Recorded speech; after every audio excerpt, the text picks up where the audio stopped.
महाभारत से जुड़े हर व्यक्ति को प्रश्नों का सामना करना ही पड़ा। भगवान श्री कृष्ण भी उससे अछूते नहीं थे।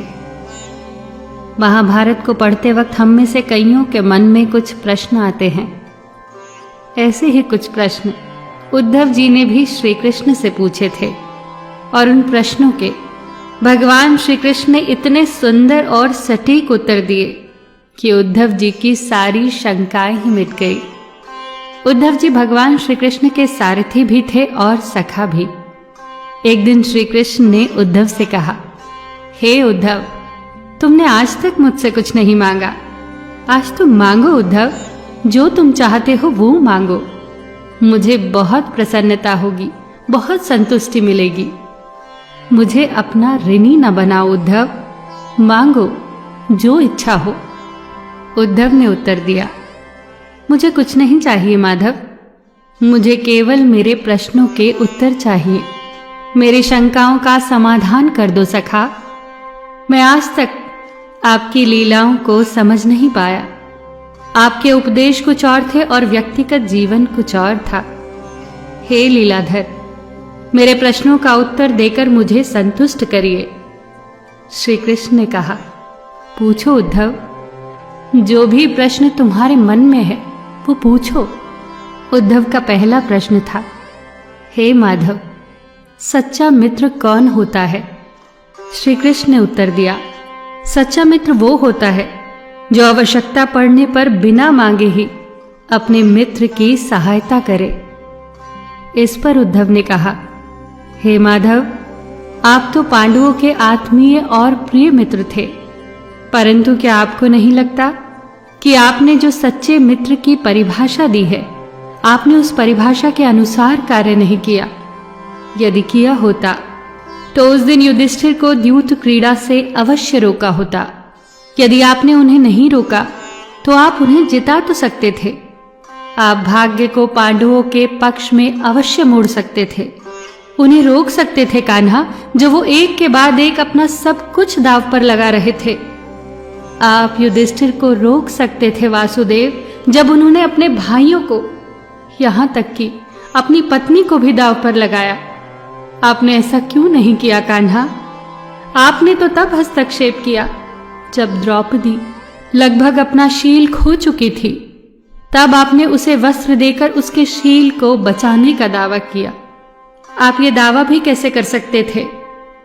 उसे एक पुरुष घसीट कर भरी सभा में लाता है और भरी सभा में निर्वस्त्र करने के लिए छोड़ देता है। आप ही बताइए कान्हा, क्या एक नारी का शील बचा? आपने क्या बचाया कान्हा? अगर आपने संकट के समय अपनों की मदद नहीं की तो आपको आपात बांधव कैसे कहा जा सकता है? बताइए न कान्हा, क्या यही धर्म है? प्रश्न पूछते पूछते उद्धव का गला रूंध गया और उनकी आंखों से आंसू बहने लगे। इस पर भगवान श्री कृष्ण ने मुस्कुराते हुए कहा, प्रिय उद्धव, यह सृष्टि का नियम है कि विवेकवान ही जीतता है। उस समय दुर्योधन के पास विवेक था, धर्मराज के पास नहीं। यही कारण है कि धर्मराज पराजित हुए। उद्धव उत्तर सुनकर अचंभित थे। श्री कृष्ण ने आगे कहा, दुर्योधन के पास द्यूत क्रीड़ा के लिए धन तो बहुत था, परंतु उसे पासों का ज्ञान नहीं था। इसीलिए उसने अपनी ओर से मामा शकुनी को खिलाया। धर्मराज भी यही कर सकते थे, फिर मैं उनकी तरफ से खेलता। जरा विचार करो उद्धव, यदि शकुनी और मैं खेलते तो कौन जीतता? पासों के अंक शकुनी के अनुसार आते या मेरे अनुसार? चलो इस बात को भी जाने दो, उन्होंने खेल में मुझे शामिल नहीं किया, इस बात के लिए उन्हें माफ किया जा सकता है। परंतु उन्होंने विवेक शून्यता के कारण एक बहुत बड़ी गलती की। उन्होंने मुझसे प्रार्थना की कि मैं तब तक सभा कक्ष में ना आऊं जब तक मुझे बुलाया न जाए। वो नहीं चाहते थे कि मुझे मालूम पड़े कि वो जुआ खेल रहे हैं। मैं कक्ष के बाहर प्रतीक्षा करता रहा, परंतु किसी ने मुझे नहीं बुलाया।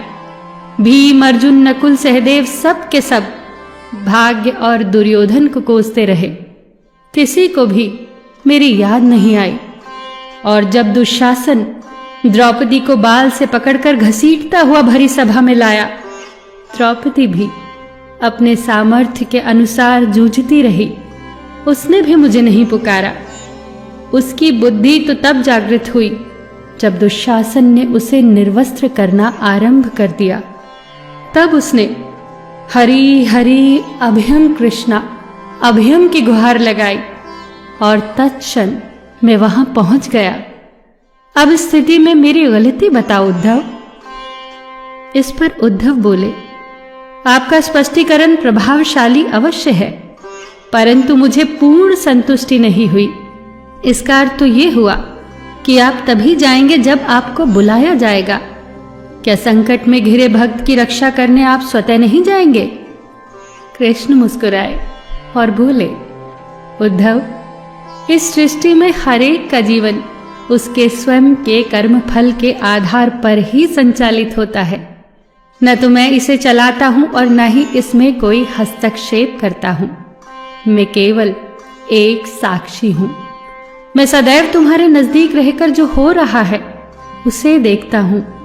यही ईश्वर का धर्म है। वाह कान्हा, बहुत अच्छा। इसका अर्थ तो ये हुआ कि आप हमारे नजदीक खड़े रहकर हमारे सभी दुष्कर्मों का निरीक्षण करते रहेंगे। हम पाप पर पाप करते रहेंगे और आप हमें साक्षी बनकर देखते रहेंगे।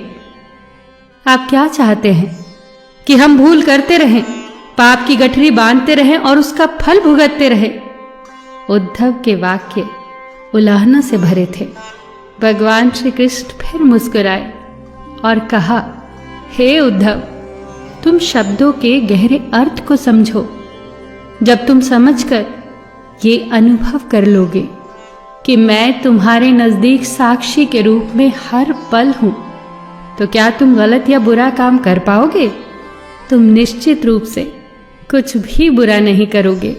जब तुम ये भूल जाते हो और समझने लगते हो कि मुझसे छुपकर तुम कुछ भी कर सकते हो, तभी तुम मुसीबत में फंसते हो और तभी तुम दुष्कर्म करते हो। यदि मनुष्य ये समझ जाए कि मैं सदैव प्रत्येक व्यक्ति के साथ साक्षी के रूप में उपस्थित हूं, तो क्या मनुष्य कोई भूल कर सकता है? कदापि नहीं उद्धव, कदापि नहीं। उद्धव जी को अब अपने सारे प्रश्नों के उत्तर मिल गए और उनकी सारी शंकाओं का समाधान हो गया। सच बात है दोस्तों, यदि हम ईश्वर की उपस्थिति को हर क्षण महसूस करें तो हम कभी गलत नहीं कर पाएंगे। फिर मिलेंगे दोस्तों अगली वीडियो के साथ। तब तक के लिए अपना ख्याल रखना और हमेशा मुस्कुराते रहना।